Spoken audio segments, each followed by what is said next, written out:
ओम नमो भगवते वासुदेवाय।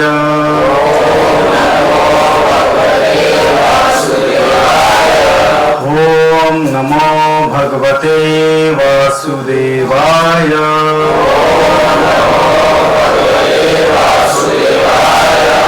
ओम नमो भगवते वासुदेवाय।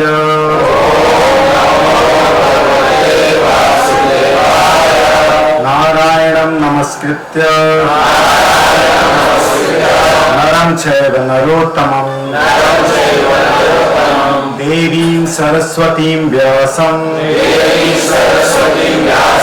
ततो जयमुदीरयेत्। नष्टप्रायेषु अभद्रेषु नित्यं भागवत सेवया भगवती उत्तम श्लोके भक्तिर्भवति नैष्ठिकी। श्रीमद् भागवतम का अध्ययन स्कंद संख्या 1 अध्याय संख्या 15 और श्लोक संख्या 43। श्लोक नहीं है?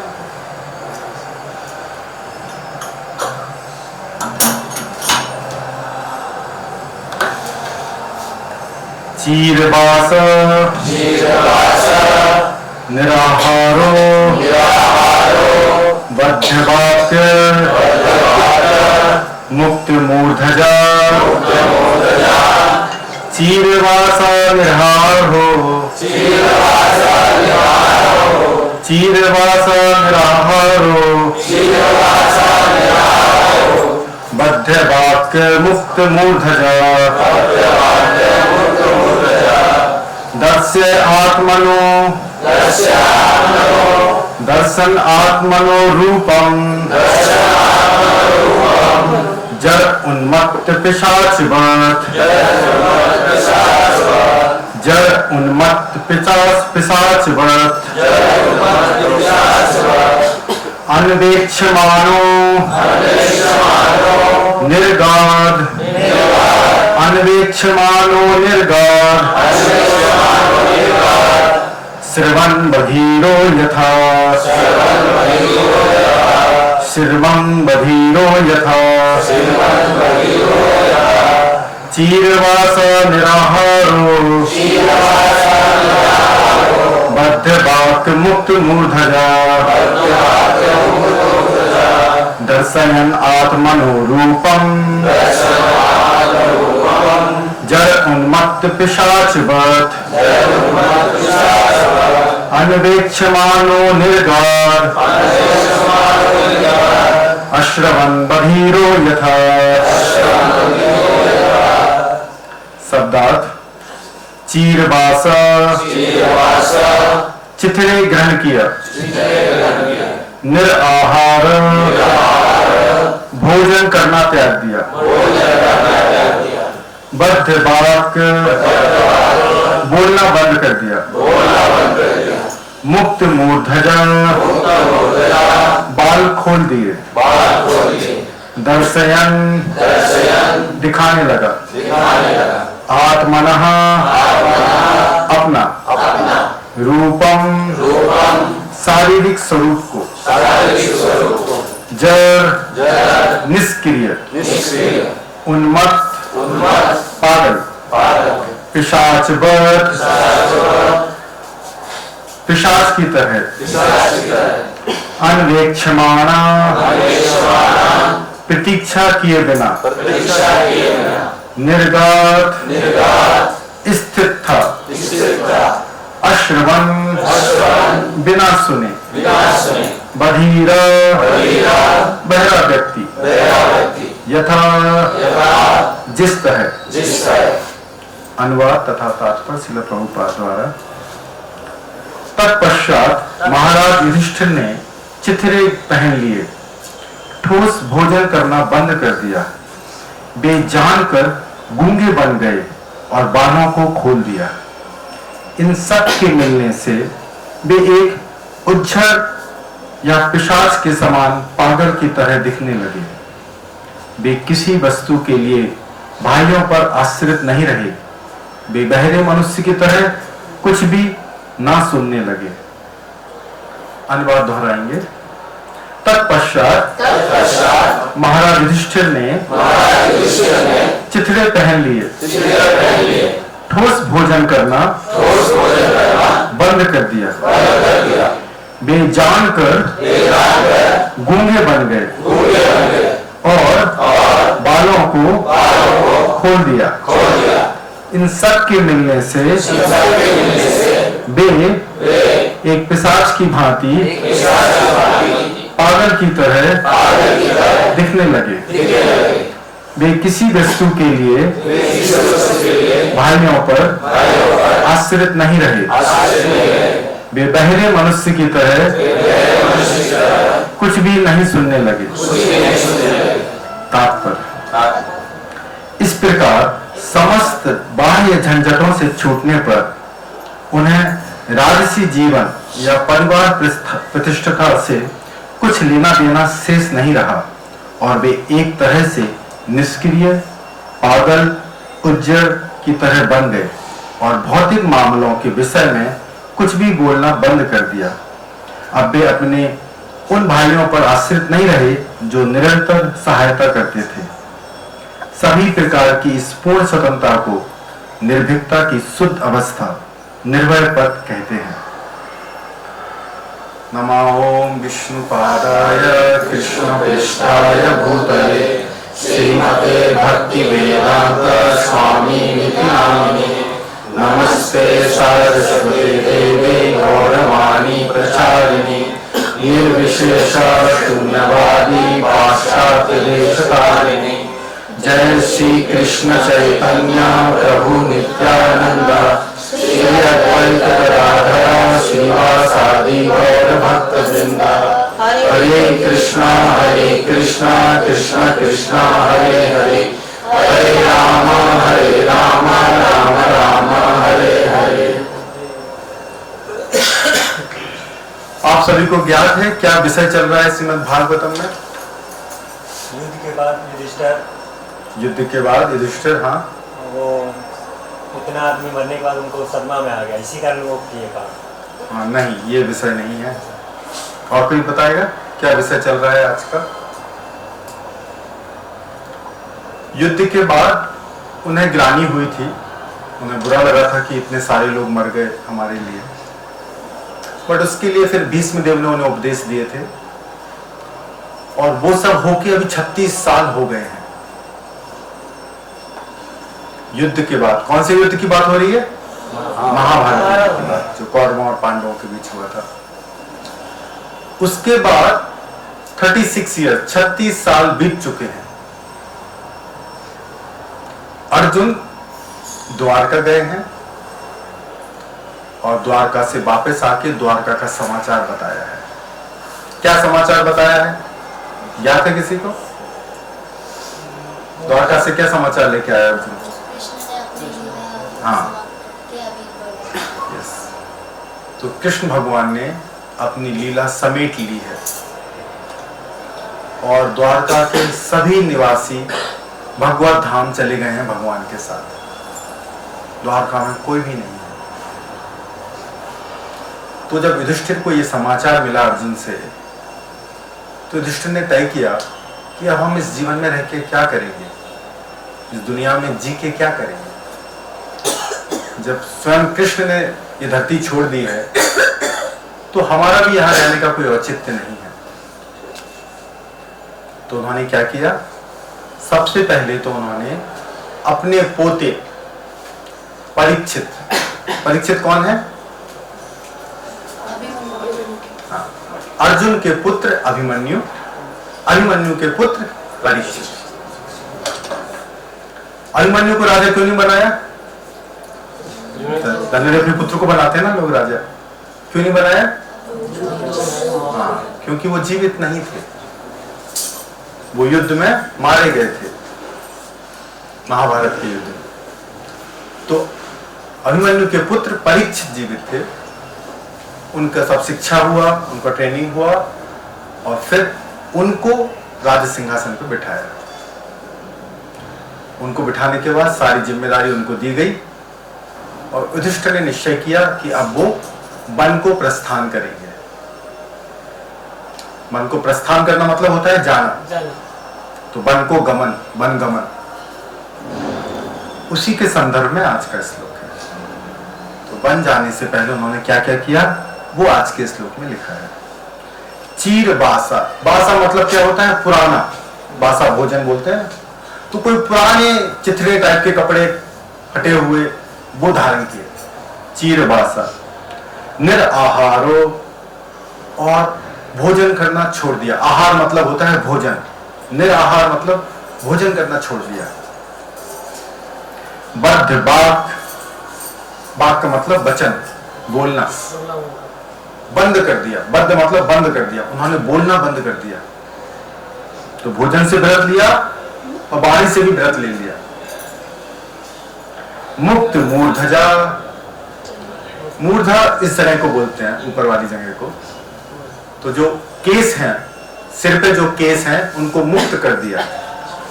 जनरली सामान्यतः सब लोग अपने केसों को सजा के रखते हैं, संभाल के रखते हैं, लेकिन इस समय उन्होंने उनको खाली छोड़ दिया, ना उनको सजाया है ना संवारा है।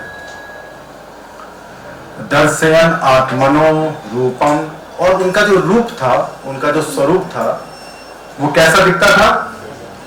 जड़ उन्मत्त पिशाचवत। जड़ का मतलब क्या होता है? रूट्स नहीं, वो जड़ नहीं, हाँ ठीक है। जड़ का मतलब होता है जिस व्यक्ति में चेतना ना हो, उसे कहते हैं जड़। जड़ का विलोम है चेतन, बिल्कुल इनएक्टिव, कुछ क्रिया नहीं करना। तो जिसमें चेतना होती है वो बहुत सारी क्रियाएं करता है।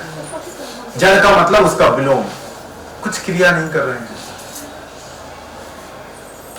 उन्मत्त, उन्मत्त का मतलब पागल, पागलपन। तो एकदम जड़ दिख रहे थे। आप लोगों ने एक नाम सुना है, जड़ भरत? किस किसने नहीं सुना है? ओके, आधे लोगों से ज्यादा लोगों ने नहीं सुना है। उनका नाम जड़ भरत इसलिए पड़ा क्योंकि वो भी ऐसे ही थे, वो भी जड़ एकदम पत्थर जैसे। तो युधिष्ठिर इस समय जैसा उनका रूप दिख रहा है वो जड़ और उन्मत्त। उन्मत्त मतलब पागलपन, जड़ मतलब कोई क्रिया नहीं, कोई संवेदनशीलता नहीं, कोई भाव नहीं। पिशाच बच, पिशाच जानते हैं क्या होता है? हाँ, उनका ही कोई भाई होता है, होगा भूत प्रेतों का, उसी योनि में कहीं पे। तो जो युधिष्ठिर जी का रूप इस समय दिख रहा है, उन्होंने पुराने कपड़े पहन लिए हैं, भोजन नहीं किया है और कुछ वचन नहीं बोल रहे हैं, बाल ऐसी खुले छोड़ दिए हैं और एकदम जड़ पत्थर के जैसे, उन्मत्त पागल जैसे और पिशाच जैसे, ऐसा उनका रूप दिख रहा है। दर्शयन आत्मनो रूपम, इस समय उनका स्वरूप ऐसा दिख रहा है, ऐसा भेष बना लिया है उन्होंने। क्यों बना लिया है? क्योंकि अब तो वन में जाना है ना, अब भी दुनियादारी से क्या करना है। अनवेक्षमाणो, अब वो कोई उपेक्षा नहीं रखते हैं कि कोई उनकी मदद करने आए, कोई उनको हेल्प करे, सपोर्ट करे, कोई उपेक्षा नहीं करते हैं ऐसे। निर्गात, किसी की प्रतीक्षा नहीं कर रहे हैं, ऐसी स्थिति में है, उन्हें अब कोई मतलब नहीं है किसी चीज से। आश्रवन, आश्रवन मतलब वो कुछ भी नहीं सुन रहे हैं। पहले था बद्धबाग, कुछ भी नहीं बोल रहे हैं। आश्रवन, अब वो कुछ श्रवण भी नहीं कर रहे हैं, कुछ सुन भी नहीं रहे हैं। बधीरो, बधीरो किसको बोलते हैं? जो बहरा होता है, संस्कृत में उसको बोलते हैं बधीर। तो एकदम बहरे की भांति प्रतीत हो रहे हैं। तो युधिष्ठिर जी का जो स्वरूप दिख रहा है, जो हुलिया दिख रहा है, वो यहाँ व्यक्त किया गया है इस श्लोक में। और उन्होंने अब वन गमन का निर्णय लिया है, इसलिए उन्होंने ये हुलिया धारण किया है और अब उन्हें दुनियादारी से कोई मतलब नहीं है, यहां तक कि खाने पीने से, कपड़े लत्ते से कोई मतलब नहीं है। ये स्थिति क्यों है? भगवान के जाने के बाद। हाँ, भगवान के जाने के बाद उन्होंने निर्णय लिया है कि अब वो इसी तरह जीवन जिएंगे। क्यों? क्योंकि अब उन्हें तैयारी करनी है भगवत धाम जाने के लिए। तो वो ऐसी कैसी तैयारी कि फटे हुए कपड़े, खुले हुए बाली, कोई तैयारी होती है? ये सब सूचक हैं उस चेतना के जिस चेतना में आसक्ति खत्म हो गई हो। जिस व्यक्ति की आसक्ति मतलब होता है अटैचमेंट, मोह, ममता। जिस व्यक्ति की मोह, ममता, आसक्ति खत्म हो गई हो, उसे फिर कोई फर्क नहीं पड़ता कि वो कैसा दिखता है, लोग उसके साथ कैसा व्यवहार करते हैं, उसके बारे में कैसा सोचते हैं। ना उसे कुछ पाने की तमन्ना रहती है, ना खोने का डर रहता है। ये सब जो लक्षण हैं, ये उस चेतना को सूचित करते हैं। कौन सी चेतना को? ममता रहित, आसक्ति रहित, तृष्णा रहित। ना कुछ पाने की इच्छा है, ना कुछ खोने का डर है, ना इससे कोई मतलब है कि लोग हमारे बारे में क्या सोच रहे हैं, ना कुछ अटैचमेंट या मोह किसी के लिए रह गया हो। ये सब लक्षण उस चेतना को दर्शाते हैं। अब कोई कहे वो चेतना क्यों चाहिए है? अभी जो सामान्य लोगों की जैसी सामान्य चेतना होती है, उसमें क्या खराबी है? मतलब उनको फर्क पड़ता है कि वो क्या पहने हैं, क्या खा रहे हैं, लोग उनके बारे में क्या सोच रहे हैं, और बहुत सारी तृष्णा या इच्छाएं रहती हैं, ये प्राप्त करना है, वो प्राप्त करना है, जीवन में कुछ हासिल करना है। इस सब में क्या गड़बड़ है, क्या खराबी है इस सब में, जो युधिष्ठिर को ऐसी चेतना धारण करनी पड़ रही है? कोई बताएंगे आप लोगों में से? अटैचमेंट हो सर, अटैचमेंट है। तो क्या गलत है अटैचमेंट में? उसमें बंधे रह जाता है, मुक्त नहीं हो पाता जी। किस चीज से मुक्त नहीं हो पाते? मोह और माया। यस, जो आसक्ति है, एक्चुअली आसक्ति खराब नहीं है, आसक्ति बहुत अच्छी चीज है। लेकिन आसक्ति कहां होनी चाहिए? वो ज्ञान होना चाहिए। अटैचमेंट बहुत अच्छी चीज है। अटैचमेंट किस चीज में होनी चाहिए? भगवत। जो चीज परमानेंट हो, जो शाश्वत हो, वहां हम आसक्ति लगाएंगे तो कोई कष्ट नहीं है। लेकिन अधिकतर ऐसा होता है, हम अपनी आसक्तियां ऐसी चीजों में लगाते हैं जो परमानेंट नहीं है, जो शाश्वत नहीं है, जो क्षणिक है। इसलिए हमें कष्ट होता है, क्योंकि जो क्षणिक है वो चला जाएगा, और हमें हमारी आसक्ति लग गई है वहां पे, और वो चला जाएगा तो कष्ट होगा ना। और हम कोई ऐसी चीज में आसक्ति लगाएं जो शाश्वत हो, परमानेंट हो, तो उसकी वजह से हमें कभी कष्ट नहीं होगा, क्योंकि वो चीज हमेशा उपलब्ध रहेगी आपके पास।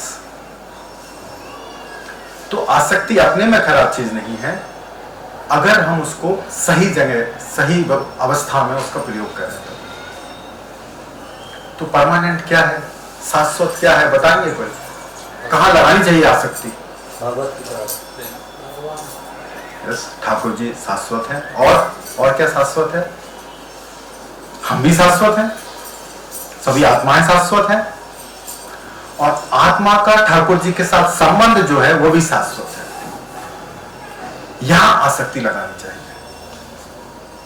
हम स्वयं शाश्वत हैं, और भगवान शाश्वत है, और हमारा संबंध भगवान के साथ शाश्वत है। अगर हम इन तीन चीजों में आसक्ति लगाएं तो कोई नुकसान नहीं, अपने में और भगवान में, और हमारा जो भगवान में संबंध है उसमें। लेकिन होता क्या है, ना हम अपने में आसक्ति लगाते हैं, शरीर में लगाते हैं, लेकिन हम शरीर नहीं है, शरीर तो परमानेंट नहीं है। हम कौन है फिर? आत्मा क्या होती है? परमात्मा के अंश। परमात्मा के अंश, ठीक है। होती क्या है आत्मा? अगर आप कहते हैं आप आत्मा है तो अपनी परिभाषा दीजिए, कौन है आप? हम स्वयं हैं। आत्मा स्वयं को कहते हैं। हमने पहले भी कुछ उदाहरण दिए हैं, हिंदी के कुछ शब्द हैं जहां से हमें इसकी परिभाषा मिल सकती है आसानी से। एक शब्द है आत्मविश्वास, पता है सबको? स्वयं पर विश्वास, आत्मनिर्भरता, स्वयं पर निर्भर है कि नहीं है? तो आत्मा का मतलब क्या हुआ? स्वयं। शरीर स्वयं नहीं है, शरीर एक भिन्न, एक दूसरी चीज है जो हमने धारण की है। भगवान इसको एक और उदाहरण के साथ बताते हैं। जैसे हम वस्त्र धारण करते हैं ना, ऐसे हम जो स्वयं है, उस स्वयं ने ये शरीर को वस्त्र की तरह धारण किया हुआ है और हम इसको त्याग भी सकते हैं। एक्चुअली वास्तविकता में देखा जाए तो कई बार त्याग चुके हैं और कई बार धारण कर चुके हैं, है कि नहीं है? ये बात हमें कहाँ पता चलती है कि हमने कई बार शरीर त्यागा है, ये हमारा पहला शरीर नहीं है? कैसे पता चलता है? कोई कह सकता है ना, नहीं मैंने नहीं त्यागा, ये मेरा शायद पहला ही शरीर है, आज से 20 साल पहले ही हमको प्राप्त हुआ है, 20-30 साल पहले अपनी माता के घर में, और मेरा पहला शरीर है, उसके पहले हम थे नहीं थे क्या पता। तो कहाँ इसका सबूत है कि ये हमारा पहला शरीर नहीं है? 84 लाख योनि प्राप्त होने के बाद मानव धारण होता है। हाँ, लेकिन क्या हम उन योनियों में गए हैं? क्या गारंटी है? हो सकता है हम जो स्वयं हो वो अभी उत्पन्न हो, इसी जन्म में पहला जन्म हो। शास्त्रों का माध्यम से पता चलता। शास्त्र में क्या लिखा है, कहाँ बताया गया है? करेक्ट, शास्त्रों से ही पता चल सकता है, अपने एक्सपेरिमेंट से हम नहीं जान सकते, प्रयोग करने से। भगवद गीता में, हाँ, कहाँ लिखा है, क्या लिखा है बताइए, हम खोलेंगे। कौन सा अध्याय है? कर्मों के हिसाब से। दूसरे अध्याय के 12वें श्लोक में भगवान एक इंफॉर्मेशन देते हैं, एक सूचना देते हैं, उससे हमें ये पक्का हो जाता है कि ये हमारा पहला शरीर नहीं है।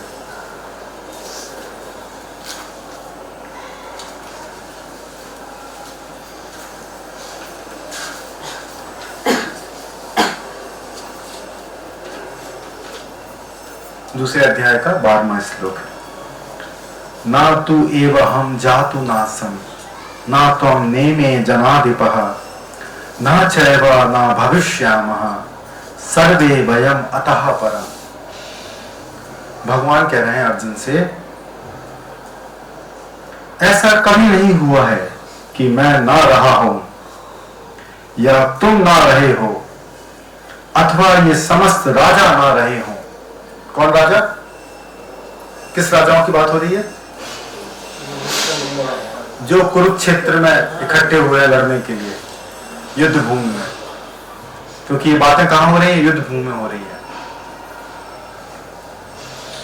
और ना ऐसा है कि भविष्य में हम लोग नहीं रहेंगे। तो भगवान कह रहे हैं ऐसा कोई समय नहीं था जब अर्जुन तुम नहीं थे या हम नहीं थे या इन राजाओं में से कोई भी नहीं था। ऐसा कोई भी समय नहीं था भूतकाल में।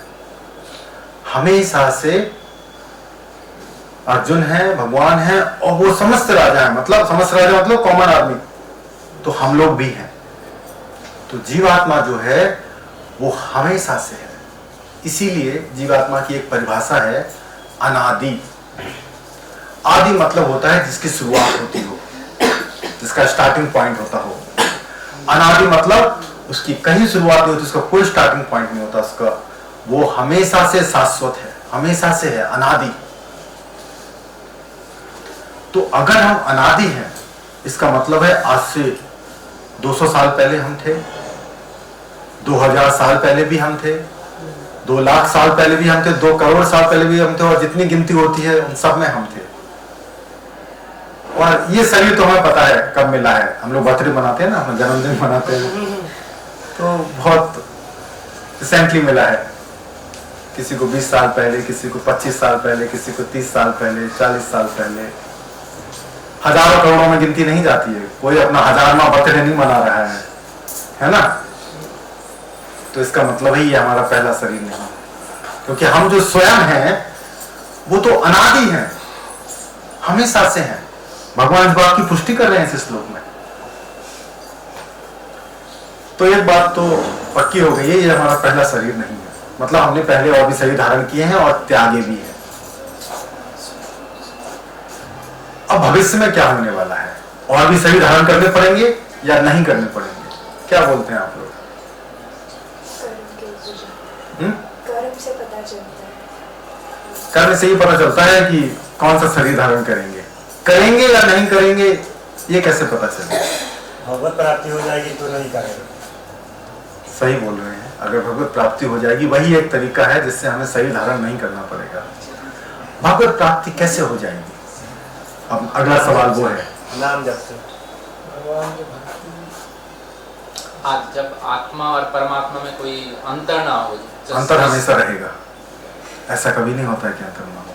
नाम जप से सर। पुत्र पुत्र होता है और पिता पिता होते हैं। पुत्र हमेशा पुत्र रहता है, पिता हमेशा पिता रहते हैं। अंतर कभी खत्म नहीं होता है। तो आत्मा और परमात्मा में हमेशा अंतर रहेगा।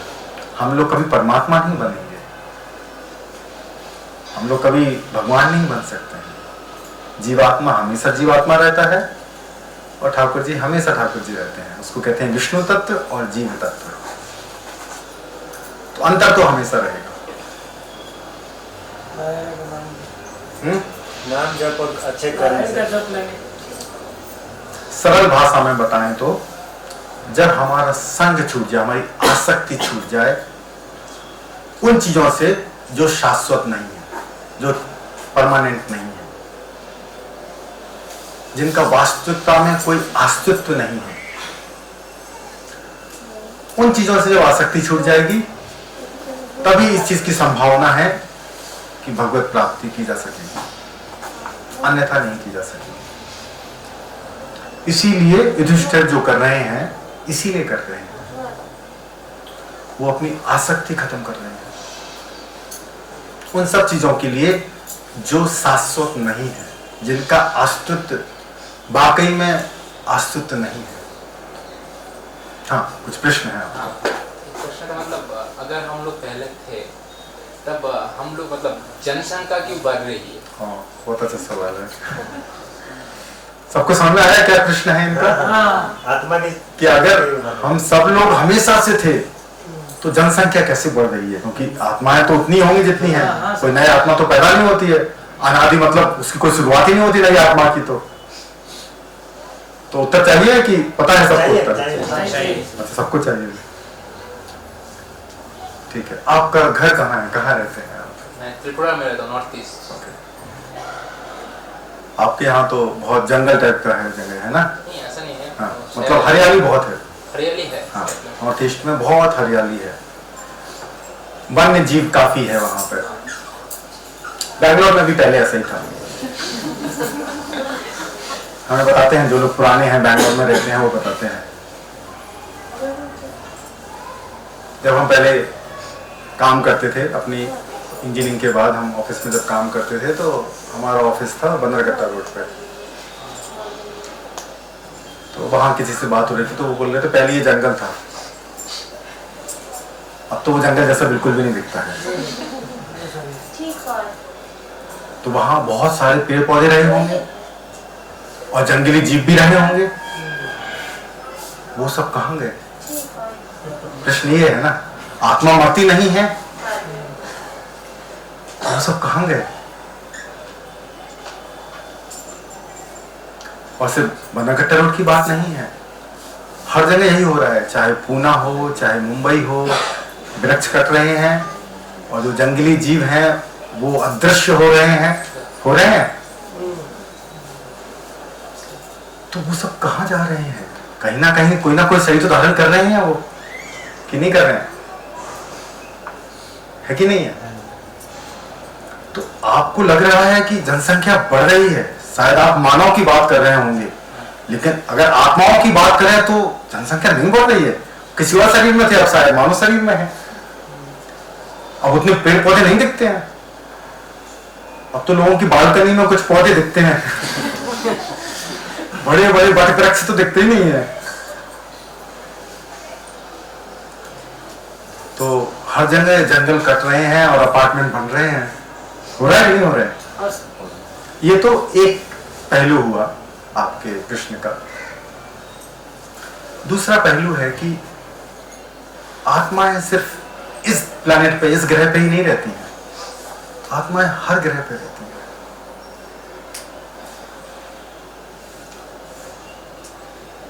इवन सूर्य पे भी आत्माएं रहती हैं। और शरीर धारण किए हुए आत्मा, आत्मा मतलब भूत पिशाच की बात नहीं कर रहे हैं, जो शरीर धारण किए हुए हैं सूर्य पे भी रहते हैं। अब आपको लगेगा सूर्य पे कैसे रह सकते हैं, जल जाएंगे, उस पर बाद में आते हैं। तो बहुत सारे ग्रह हैं इस ब्रह्मांड में जहां बहुत सारे शरीर में, बहुत सारी विभिन्न विभिन्न योनियों में बहुत सारी आत्माएं वास करती हैं, और उनका ट्रांसफर भी हो सकता है। कहां पता चलता है हमको कि ट्रांसफर होता है? एक ग्रह से दूसरे ग्रह पे ट्रांसफर भी होता है आत्माओं का। शरीर, दूसरा शरीर, आप चाहो तो दूसरे ग्रह पे भी शरीर धारण कर सकते हो। ये सूचना कहाँ है? भगवत, सब भगवत गीता में है। करेक्ट। कहाँ है भगवत गीता में? किसी को ज्ञात है? उसमें आपको बताएंगे कौन सा अध्याय खोलना है तो हम खोलेंगे। अध्याय तो पता नहीं है, हाँ। पर वहाँ पर लिखा हुआ देवलोक, ब्रह्मलोक, दुर्गा लोक सब है वहाँ। नहीं, लेकिन हम वहां जाते हैं कि नहीं जाते हैं? हम जा सकते हैं, ट्रांसफर ले सकते हैं, या वहां के लोग यहाँ ट्रांसफर ले सकते हैं? कर्मानुसार ये लिखा है 14वें अध्याय में, खोलते हैं उसको। इसीलिए शास्त्र पढ़ने चाहिए।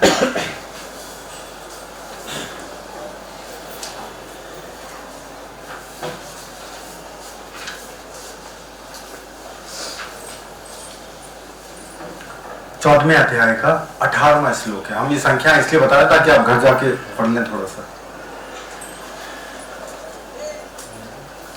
ऊर्ध्वं गच्छन्ति सत्त्वस्थः, मध्ये तिष्ठन्ति राजसः, जघन्य गुण वृत्तिस्थः, अधो गच्छन्ति तामसः। एक है ऊर्ध्व, आपकी गति ऊर्ध्व हो सकती है, एक है मध्य, एक है अधो। अधो मतलब नीचे, ऊर्ध्व मतलब ऊपर, मध्य मतलब मध्य में। तो अगर हम इस ब्रह्मांड को 3 भागों में विभाजित करें तो एक होता है ऊपर के ग्रह, बीच के ग्रह और नीचे के ग्रह। अब कौन कहां ट्रांसफर हो सकता है, उसकी जो क्वालिफिकेशन है, योग्यता है, वो यहां लिखी हुई है। ऊर्ध्व गच्छन्ति, ऊपर वाले ग्रह में आपका ट्रांसफर हो सकता है। सत्वस्था, अगर आप सतोगुण में स्थित हैं तो, अगर आपकी जीवन शैली सात्विक है तो आप शरीर छोड़ने के बाद आपकी पोस्टिंग, ट्रांसफर ऊपर वाले ग्रह में होगा, वहां शरीर मिलेगा आपको।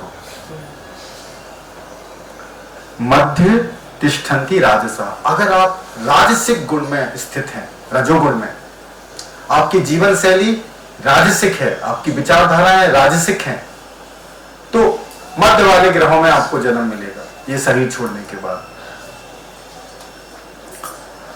अधो गच्छन्ति तामसः, जघन्य गुण वृत्तिस्थः, अधो गच्छन्ति तामसः। अधो मतलब नीचे के ग्रह में। अगर आप तमोगुण में स्थित हैं, तामसिक जीवन शैली है, तामसिक विचारधारा है, तो आप नीचे वाले ग्रहों में जन्म पाएंगे ये शरीर छोड़ने के बाद, वहां शरीर प्राप्त कर सकेंगे।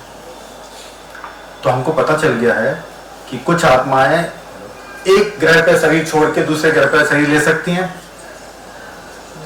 तो इससे पॉपुलेशन चेंज हो सकती है, ग्रह की हो सकती है। तो ये दूसरा पहलू है आपके प्रश्न के लिए। एक तो है पृथ्वी लोक पे ही जो लोग शरीर धारण किए हैं वो एक शरीर से दूसरे शरीर में आ सकते हैं, तो लगेगा कि इस समूह की पॉपुलेशन बढ़ गई है, उस समूह की कम हो गई है ना। दूसरा है दूसरे ग्रह से भी यहाँ ट्रांसफर हो सकता है और इस ग्रह से भी कहीं ट्रांसफर हो सकता है, तो किसी भी ग्रह की पॉपुलेशन किसी भी समय घट बढ़ सकती है। तीसरा एक और है, ये तो हम एक ब्रह्मांड की बात कर रहे हैं, जैसे पहले एक ग्रह की बात कर रहे थे ना, पृथ्वी पे ही दूसरे शरीर कम हो रहे हैं, एक शरीर बढ़ रहा है। कोटि ब्रह्मांड है, भगवान के लिए कहा जाता है। भगवान को जो संबोधित करते हैं ना देवता लोग, जब जाते हैं क्षीर सागर में तो वो बोलते हैं कोटि ब्रह्मांड नायका, ऐसे भगवान को बोलते हैं। इसका मतलब कोटि ब्रह्मांड है, करोड़ों अरबों ब्रह्मांड है।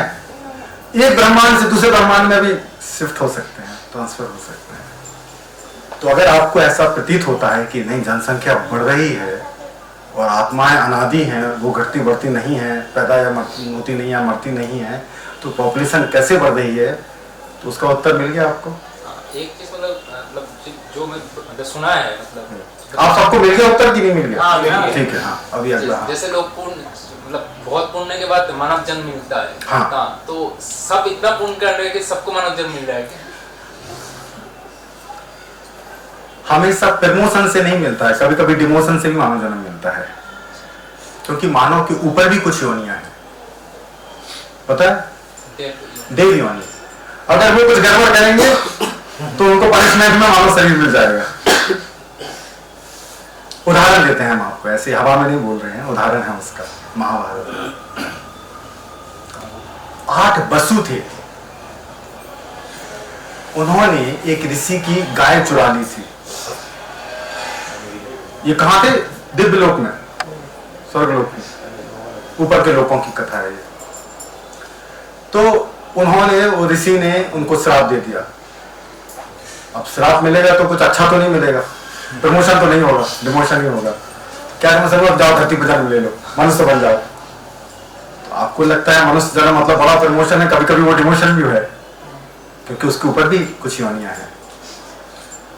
तो वो 8 के 8 वसु धरती पे मनुष्य योनि को प्राप्त हुए, जिनमें से 7 तो तुरंत मर गए, जन्म लेते ही मार दिया गया, उनको मार दिया गया। 8वें को नहीं मारा गया, वो बच गया, और वो 8वें भीष्म पितामह है। उनके पहले उनके 7 भाई और पैदा हुए थे, गंगा जी ने सबको डुबो दिया था नदी में, पता है कथा? टीवी में देखा होगा, महाभारत में है। तो वो 8 के 8 गंगा पुत्र बने थे।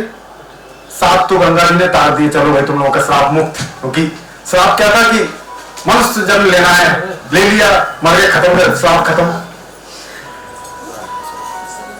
थोड़ा आगे आ जाइए, पीछे कुछ लोग आ रहे हैं, उनको स्थान मिल जाएगा।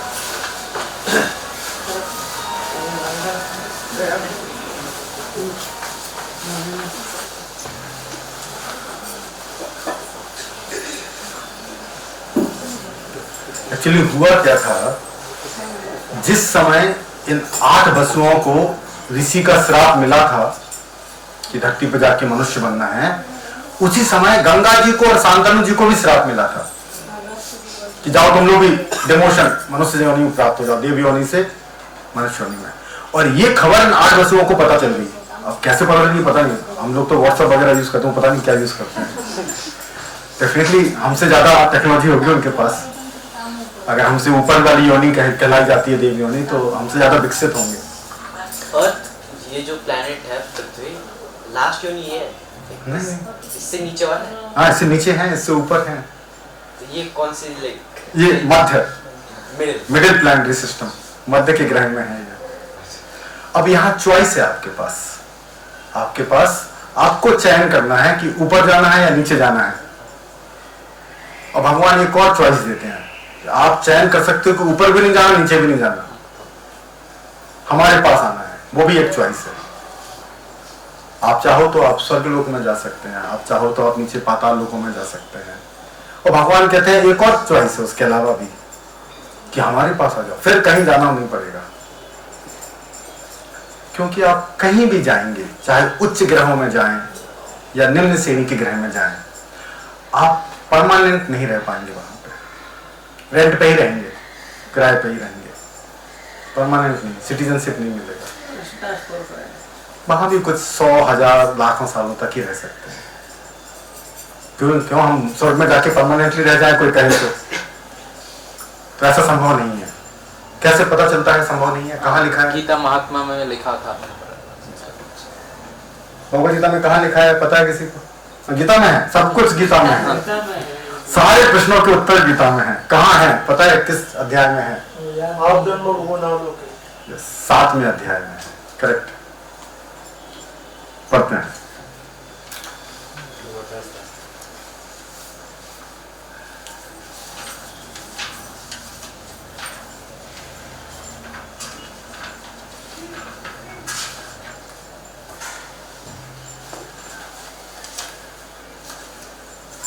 भगवान कहते हैं कि जो लोग जिस भी देवता की पूजा करना चाहते हैं, हम उसकी श्रद्धा को परफेक्ट बना देते हैं, पक्का बना देते हैं, और फिर वो उसकी पूजा करता है और फिर उसको वो फल हासिल होते हैं।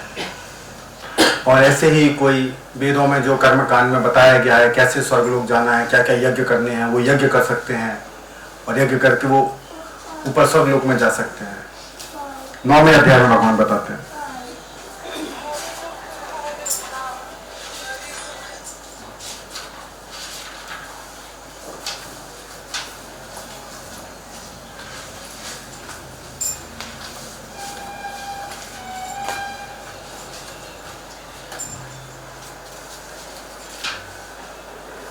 भगवान कह रहे हैं त्रय विद्यामान सोम पापूत पापा यज्ञे दृष्ट्वा स्वर्ग गतिम प्रार्थयन्ते ते पुण्यम असाध्य सुरेंद्र लोकम। सुरेंद्र लोकम मतलब इंद्र का लोक। इंद्र का नाम है सुरेंद्र। सुर मतलब देवता, इंद्र मतलब राजा, जो देवताओं के राजा हैं उनके लोक में, मतलब स्वर्ग लोक में। ते पुण्यम असाध्य सुरेंद्र लोकम असनंति दिव्यान दिव्य देव भोगान। और वहां पे आप बहुत दिव्य भोग कर सकते हैं, आनंद उठा सकते हैं। आगे भगवान कहते हैं ते तम भुंक्त्वा स्वर्ग लोकम विशालम। और विशाल मतलब लंबे समय तक, बड़े विशाल समय तक। भुंक्त्वा स्वर्ग लोकम, स्वर्ग लोक में आप आनंद लेंगे बड़े लंबे समय तक, विशालम विशाल समय तक। फिर क्या होता है क्षीणे पुण्य मृत्यु लोकम विशंति। फिर जब आपके पुण्य खत्म हो जाएंगे तो आप वापस इस मृत्यु लोक में आ जाएंगे। एवं त्रयी धर्म अनुप्रपन्ना गता गतम काम कामा लवन्ते। तो ये सब मेहनत करने से कुछ ज्यादा फायदा हुआ नहीं, थोड़े दिन का सुख, वापस घर वापस। गता गतम, गता मतलब जाना, आगता मतलब आना, गए और आए, परमानेंट नहीं रह पाया। आपके आनंद जो थे वो परमानेंट नहीं रहे, वो क्षणिक हो गए। तो भगवान कह रहे हैं कोई भी स्थान इस भौतिक जगत में परमानेंट नहीं है आपके लिए। परमानेंटली आप कहीं नहीं रह सकते हैं।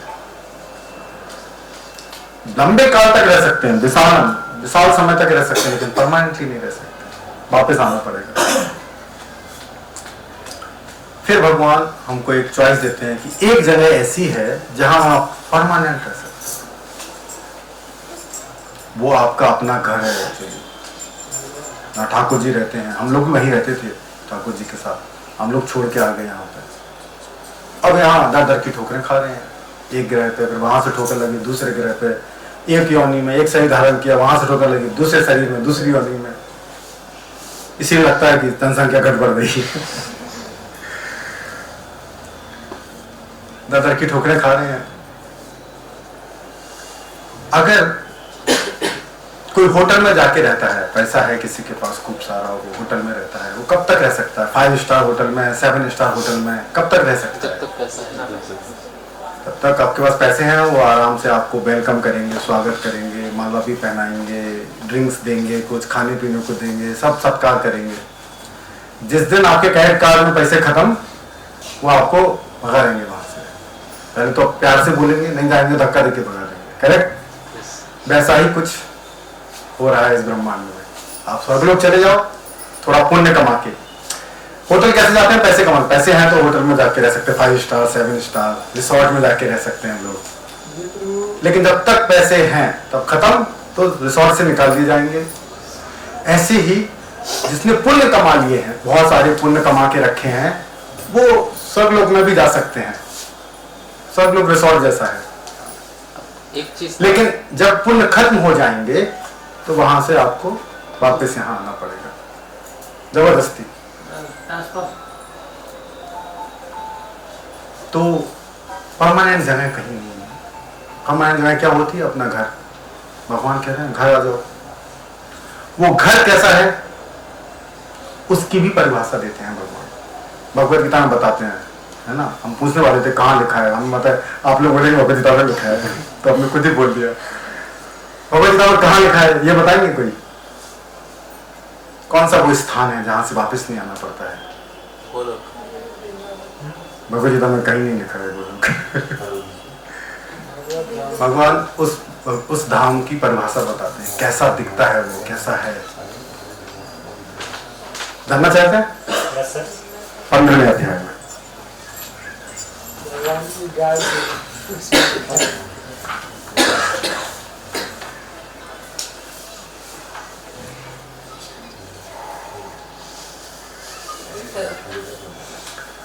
भगवान उस जगह के बारे में थोड़ा सा डिस्क्रिप्शन दे रहे हैं, वृत्तांत दे रहे हैं जहां जाने से वापस नहीं आना पड़ता है। 15वें अध्याय का 6वां श्लोक पढ़ रहे हैं। आप लोग को जो समय मिले तो आप देखिएगा इस श्लोक को। ना तद भास्यते सूर्यो ना शशांको ना पावकः यद गत्वा ना निवर्तन्ते तद धाम परमं मम। वो मेरा परम धाम है। तद धाम परमं मम, वो मेरा परम धाम है। कौन सा? यद गत्वा ना निवर्तन्ते, जहां जाने के बाद वापस नहीं आना पड़ता है। यद गत्वा, जहां जाने पर, ना निवर्तन्ते, वापस लौटना नहीं पड़ता है। वो कैसा दिखता है? ना तद भास्यते सूर्यो, वहां सूर्य का प्रकाश नहीं चाहिए, आवश्यकता ही नहीं है सूर्य के प्रकाश की। ना शशांक, ना चंद्रमा के प्रकाश की आवश्यकता है। ना पावकः, ना अग्नि या बिजली की आवश्यकता है। ऐसा एक धाम है जहां जाने के बाद वापस नहीं आना पड़ता। भगवान कहते हैं वो मेरा परम धाम है। तो एक्चुअली वो आपको आमंत्रित कर रहे हैं। आप किसी को कब बताते हो मेरा घर कैसा है, वो रेड कलर का बिल्डिंग है, उसके सामने पोस्ट ऑफिस है, ये सब कब बताते हो? जब आप उसको बुलाना चाहते हो अपने घर। तो भगवान अपने धाम के बारे में क्यों इतना डिटेल बता रहे हैं? वो हमको आमंत्रित करना चाहते हैं कि आइए कभी।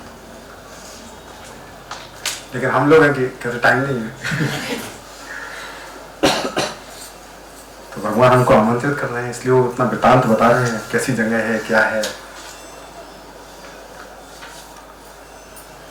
तो हमें अपने जीवन में लक्ष्य बनाना चाहिए कि हम उस धाम में जाएं, ताकि हमें बार बार ये ठोकरें ना खानी पड़े। एक सही धारण करो, वहां से ठोकर लगी, दूसरा सही धारण करो, वहां से ठोकर लगी, फिर एक ग्रह पे जाओ, वहां ठोकर लगी, दूसरे ग्रह पे जाओ।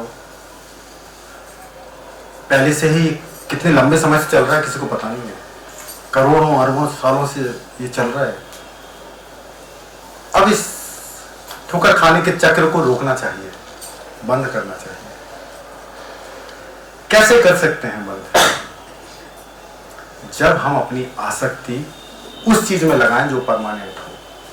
परमानेंट क्या है? 3 चीजें हैं। हम स्वयं परमानेंट हैं, ठाकुर जी परमानेंट है, और हमारा ठाकुर जी से संबंध है वो परमानेंट है।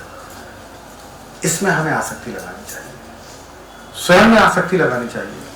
तो लोग कहेंगे हम स्वयं में आसक्ति लगाएंगे तो हम सेल्फिश हो जाएंगे, स्वार्थी हो जाएंगे। यस, स्वार्थी होना चाहिए। भागवतम में भक्त प्रहलाद इस बात को कहते हैं कि लोगों को तो ये भी नहीं पता कि स्वार्थ है कहां। लोग शरीर में आसक्ति लगा रहे हैं, शरीर से स्वार्थ नहीं है। स्वयं में आसक्ति लगाएंगे तो स्वार्थ है, ठाकुर जी में लगाएंगे तो स्वार्थ है।